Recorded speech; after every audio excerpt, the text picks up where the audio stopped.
जय हिंद। स्वागत है आप सभी का अध्ययन क्लासेस में। दोस्तों आज के इस वीडियो में मैं आप लोगों के साथ प्रीवियस ईयर 30 प्रश्नों का प्रैक्टिस सेट हिंदी का यहाँ पर डिस्कस करने वाला हूँ। दोस्तों ये जो प्रैक्टिस सेट है इसमें 15 क्वेश्चन आपके हिंदी पेडागोजी के होने वाले हैं और 15 क्वेश्चन हिंदी के गद्य से और पद्य से होने वाले हैं। तो दोस्तों ये जो प्रैक्टिस सेट है ये बहुत इंपॉर्टेंट होने वाला है आप लोगों के लिए, क्योंकि दोस्तों ये 2011 के दोस्तों सीटेट एग्जाम में पूछे गए ये क्वेश्चन है। तो ये आपके लिए काफ़ी इंपॉर्टेंट है, क्योंकि यहाँ से आपको ये अंदाज़ा लगेगा कि हिंदी में किस तरीके के प्रश्न आते हैं और कौन कौन से टॉपिक यहाँ पर कवर किए गए हैं। तो चलिए दोस्तों स्टार्ट करते हैं। पहला क्वेश्चन है कि उपचारात्मक शिक्षण की सफलता निर्भर करती है।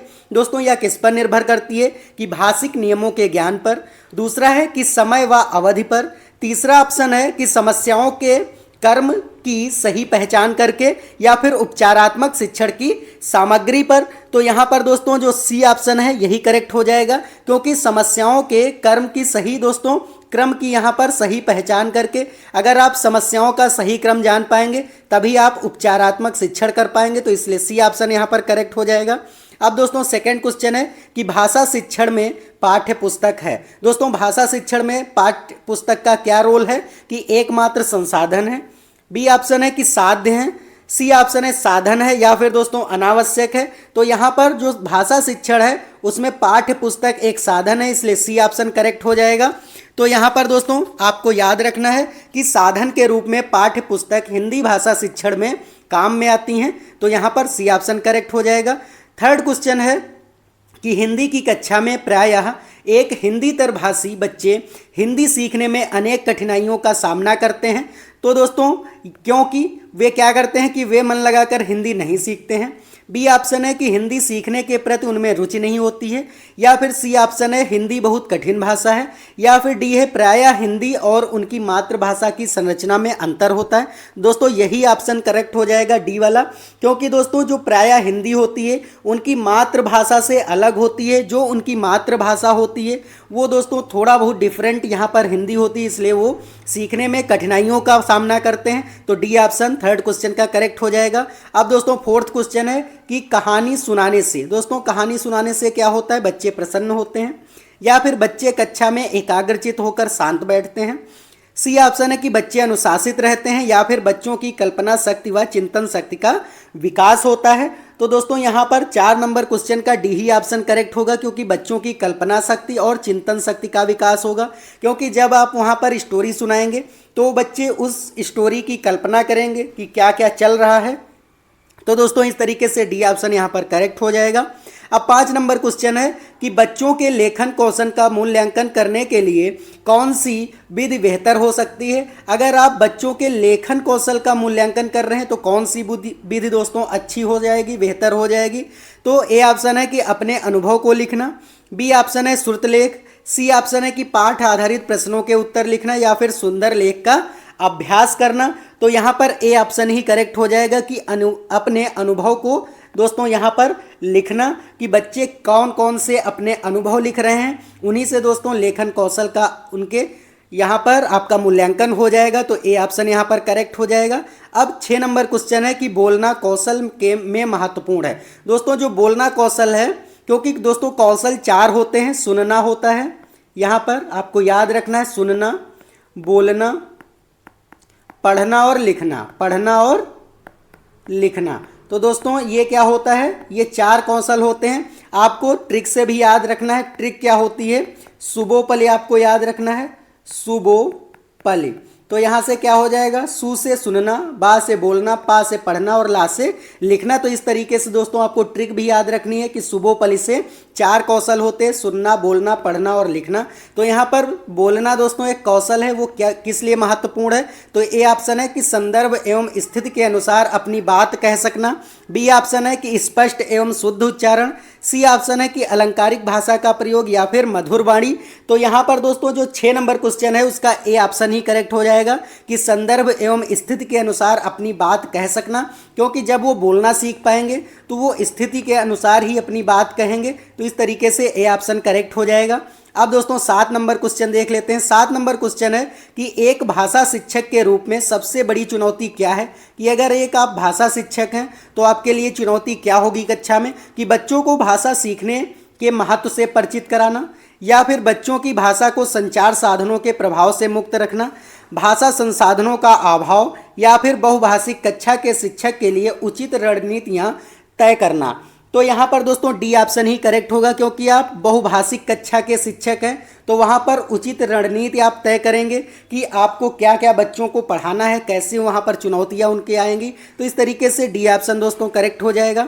अब 8 नंबर क्वेश्चन देख लेते हैं। 8 नंबर क्वेश्चन है कि एक समावेशी कक्षा। दोस्तों समावेशी कक्षा क्या होती है कि उसमें सभी बालक, चाहे वो दोस्तों दिव्यांग हों या फिर नॉर्मल बालक हों, सभी दोस्तों बालक एक ही समान बैठ करके बिना किसी भेदभाव के वो कक्षा में पढ़ते हैं। तो एक समावेशी कक्षा में कौन सा कथन भाषा शिक्षण के सिद्धांतों के प्रतिकूल है। दोस्तों अनुकूल नहीं कहा गया, यहाँ पर प्रतिकूल कहा गया है, तो आपको यहाँ पर ध्यान रखना है। ए ऑप्शन है कि बच्चे परिवेश से प्राप्त भाषा को ग्रहण करते हुए भाषा प्रयोग के नियम बना सकते हैं। बी ऑप्शन है कि भाषा परिवेश में रहकर अर्जित की जाती है। सी ऑप्शन है प्रिंट समृद्ध माहौल भाषा सीखने में सहायक होता है, या फिर व्याकरण के नियम सिखाने से बच्चों का भाषा विकास शीघ्रता से होता है। तो यहाँ पर दोस्तों जो 8 नंबर क्वेश्चन है उसका डी ऑप्शन ही करेक्ट होगा। नियम सिखाएंगे तो वहाँ पर बच्चों की भाषा का विकास जो है वो शीघ्रता से होगा, क्योंकि वो दोस्तों व्याकरण से क्या होता है कि व्याकरण वह शास्त्र है जिसके द्वारा हम शुद्ध रूप से बोलना और सुनना दोस्तों सीखते हैं और पढ़ना सीखते हैं। तो इस तरीके से दोस्तों जब आप व्याकरण सिखाएंगे तो वहाँ पर बच्चों का दोस्तों भाषा विकास शीघ्रता से हो जाएगा, इसलिए डी ऑप्शन यहाँ पर करेक्ट हो जाएगा, आपको याद रखना है।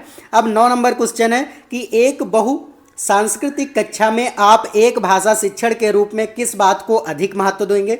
अगर आप बहुसांस्कृतिक कक्षा में आप भाषा शिक्षण कर रहे हैं तो किस बात को आप अधिक महत्व देंगे। ए ऑप्शन है पाठ्य पुस्तक के प्रत्येक पाठ को भली भांति समझाना, कि आप प्रत्येक पाठ को भली भांति समझाएंगे, बच्चों को व्याकरण सिखाएंगे, या फिर स्वयं शुद्ध भाषा का प्रयोग करेंगे, या फिर दोस्तों बच्चों को भाषा प्रयोग से अधिक अवसर देंगे। तो यहाँ पर 9 नंबर क्वेश्चन का डी ऑप्शन करेक्ट होगा कि बच्चों को भाषा का प्रयोग कराएंगे, उसके लिए दोस्तों आप अधिक से अधिक अवसर देंगे, क्योंकि जब बच्चे खुद से करके सीखते हैं तो सबसे प्रभावी तरीके से वो सीख पाते हैं, इसलिए डी ऑप्शन यहाँ पर करेक्ट हो जाएगा। दोस्तों अगर आपको ये वीडियो अच्छा लग रहा है तो वीडियो को लाइक कर दीजिए, और अगर चैनल पर नए हैं तो चैनल को सब्सक्राइब कर दीजिए, क्योंकि यहाँ पर मैं आपकी पूरी सीटेट की तैयारी करवा रहा हूँ।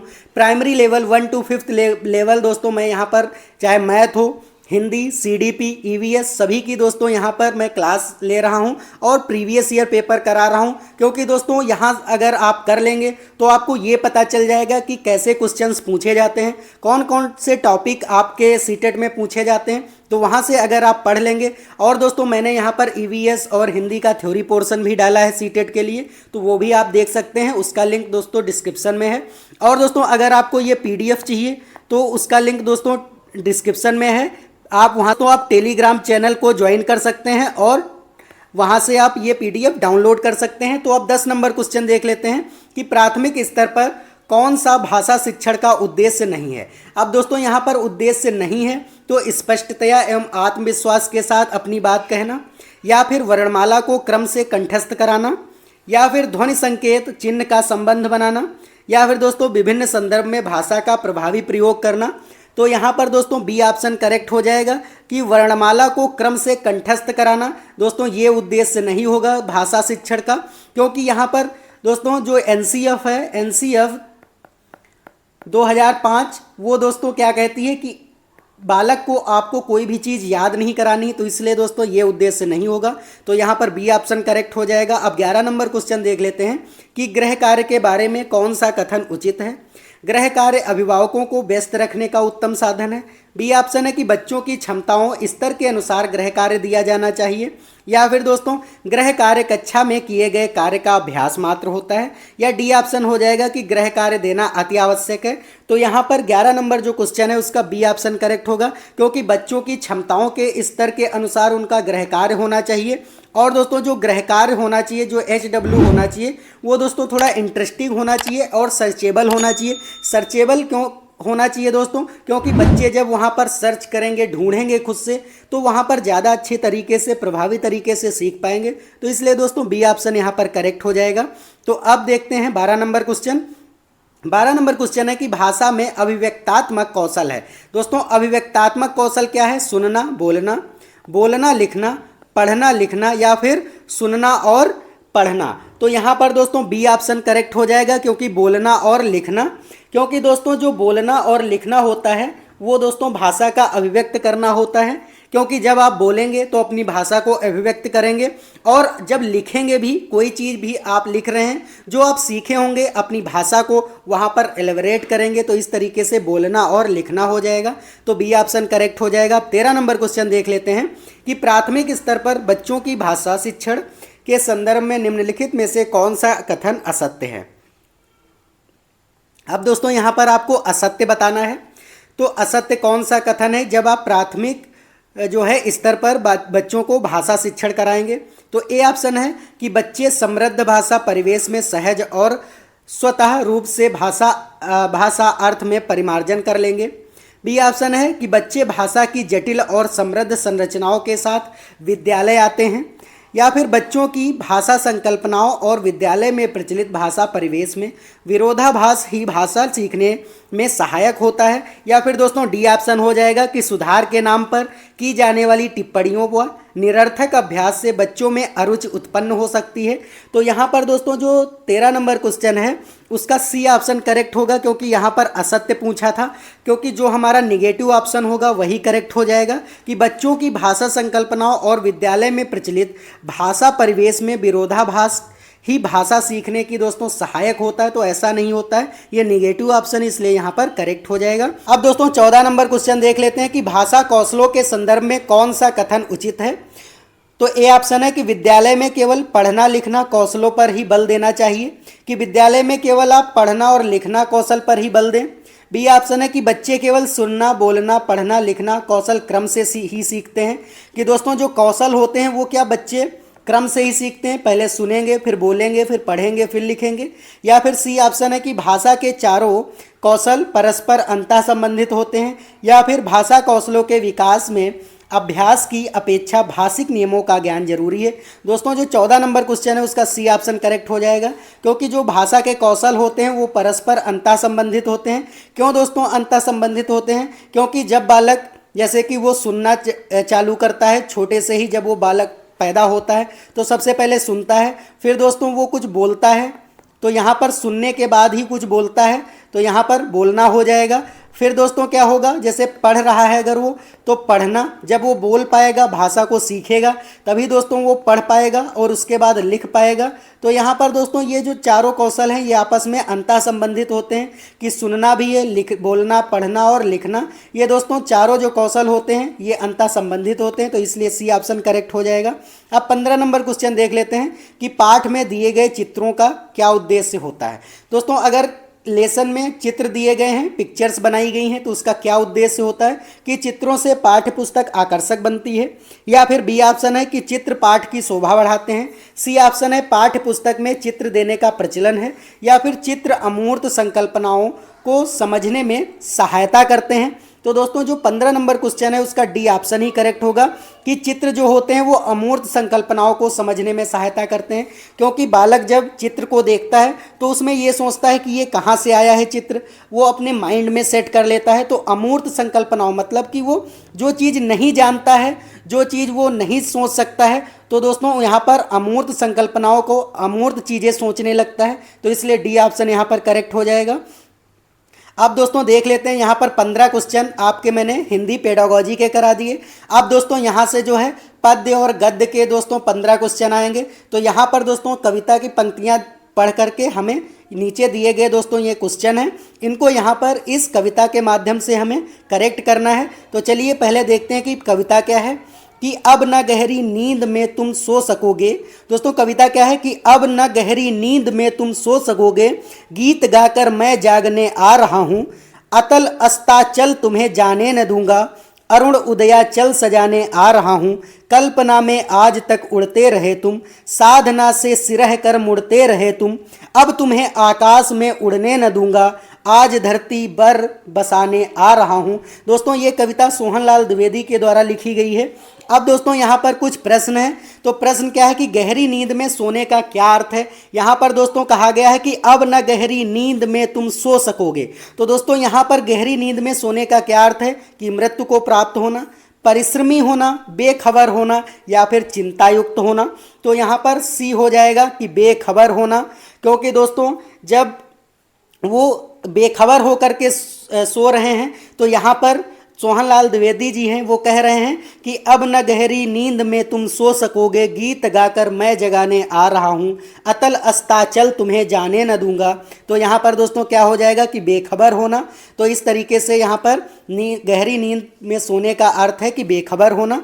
अब दोस्तों 17 नंबर क्वेश्चन देख लेते हैं कि कवि लोगों को कहाँ नहीं जाने देगा। दोस्तों यहाँ पर क्या कह रहा है कि अतल अस्ताचल तुम्हें जाने न दूंगा, अरुण उदयाचल सजाने आ रहा हूं।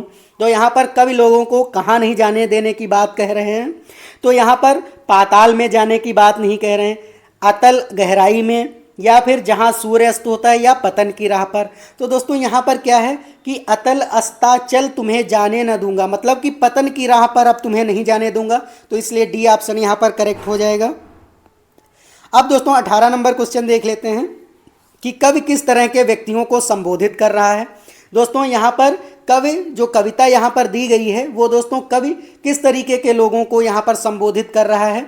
तो जो अत्यधिक प्रेरित हैं, जो बहुत परिश्रमी हैं, जो जीवन की कठोर वास्तविकताओं से बेखबर हैं, या फिर जो आकाश की ऊंचाइयों को छूना चाहते हैं।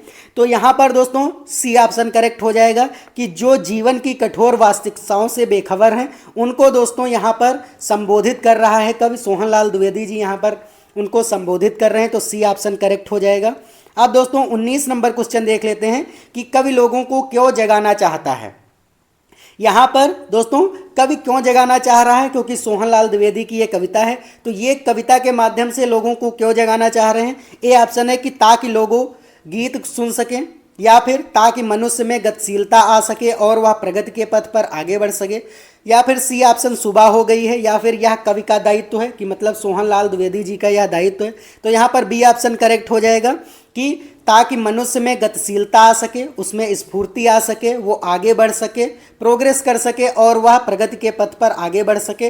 तो यहाँ पर दोस्तों बी ऑप्शन यहाँ पर करेक्ट हो जाएगा।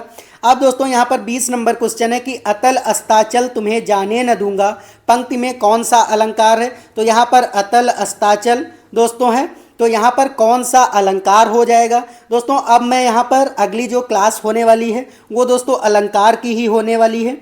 तो यहाँ पर मैं वहाँ पर अलंकार कितने प्रकार के होते हैं, कैसे हम इनको ट्रिक से समझ सकते हैं, तो वहाँ पर ट्रिक के साथ मैं अगली वीडियो लेकर के आ रहा हूँ। तो दोस्तों अगर आपने अभी तक चैनल सब्सक्राइब नहीं किया है तो सब्सक्राइब कर लीजिए, और दोस्तों अगर वीडियो अच्छी लग रही है तो वीडियो को लाइक कर दीजिए।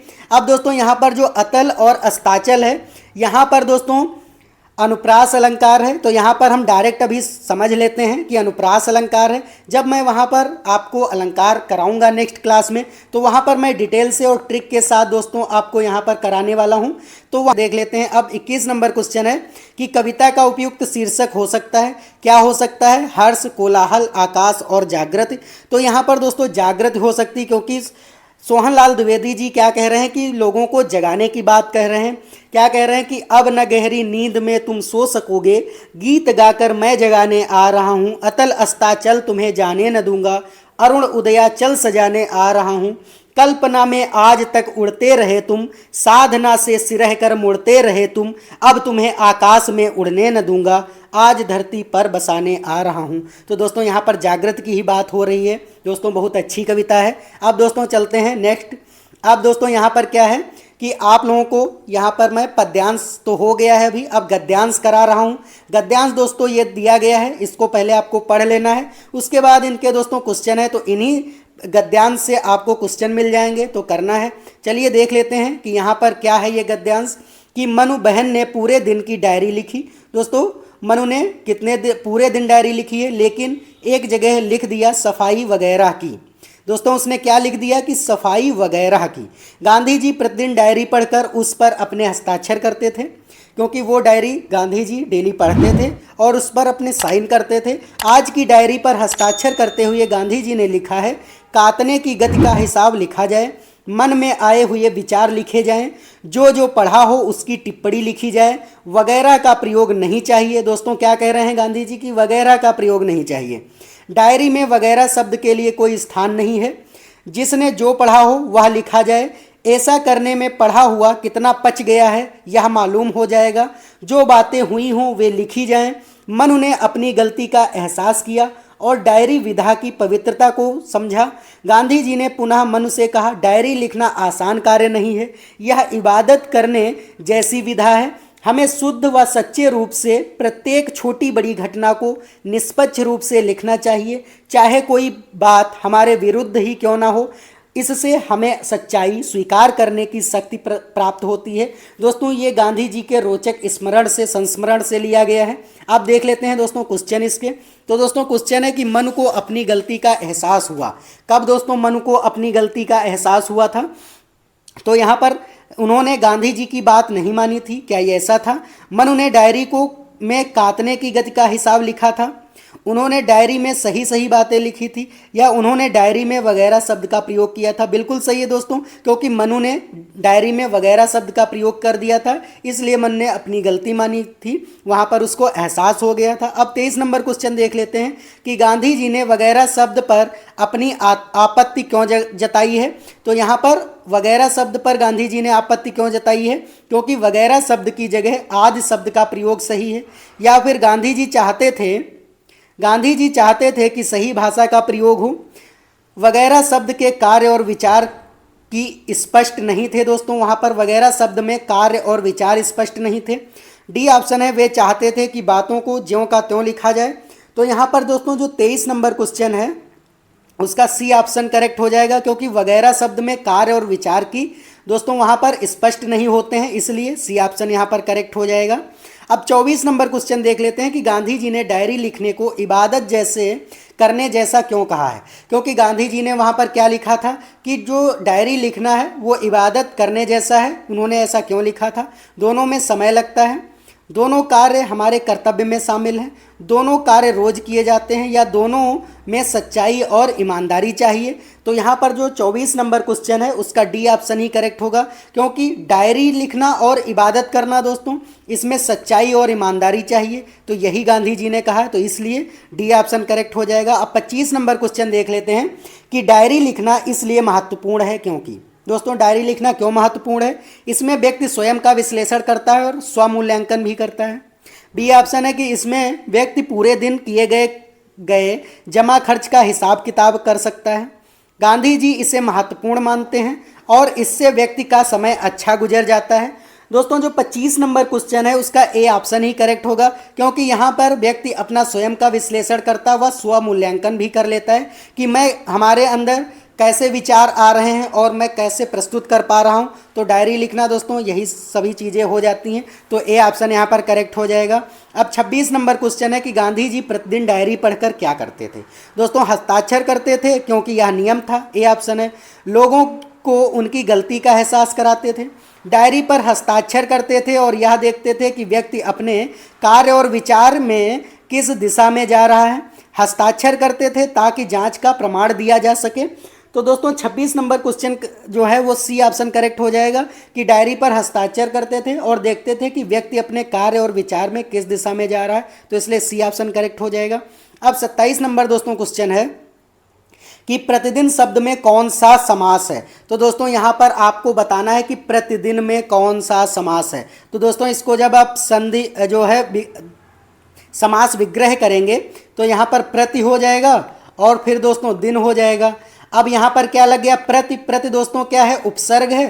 तो जहाँ पर उपसर्ग लग जाता है तो यहाँ पर क्या हो जाता है? अव्ययी भाव समास हो जाता है, तो इसलिए क्या हो जाएगा? यहाँ पर बी ऑप्शन करेक्ट हो जाएगा। अब दोस्तों देख लीजिए कि सीटेट एग्जाम में आपके यहाँ पर कौन कौन से टॉपिक ज़्यादा कवर किए गए हैं। तो यहाँ पर दोस्तों आपके हिंदी पेडागोजी के ज़्यादा क्वेश्चंस आते हैं, जैसे कि आपने डीएलएड में जो भी पढ़ा होगा, और बीएड में जो भी सारी चीज़ें आपने सीखी होंगी वहाँ से आप बच्चों को पढ़ाएंगे कैसे, वो सारी चीज़ें हिंदी में आती हैं। और दोस्तों समास है, संधि है, ये सारे दोस्तों टॉपिक इसमें पूछे जाते हैं। तो यही टॉपिक आपको कवर करने हैं। तो मैं अगला जो वीडियो है वो दोस्तों हम समास पर ही लेकर के आ रहे हैं। तो दोस्तों बी ऑप्शन करेक्ट हो जाएगा। अब नेक्स्ट क्वेश्चन देख लेते हैं कि पढ़ा हुआ कितना पच गया है। इसका अर्थ है दोस्तों जो वहाँ पर गांधी जी ने कहा था कि पढ़ा हुआ कितना पच गया है, उसका अर्थ क्या है कि कितना सही उच्चारण के साथ पढ़ा गया है, पढ़े हुए का कितना विश्लेषण किया गया, पढ़ा हुआ कितना समझ में आया है, या पढ़ा हुआ कितना आत्मसात किया गया। तो डी ऑप्शन ही करेक्ट हो जाएगा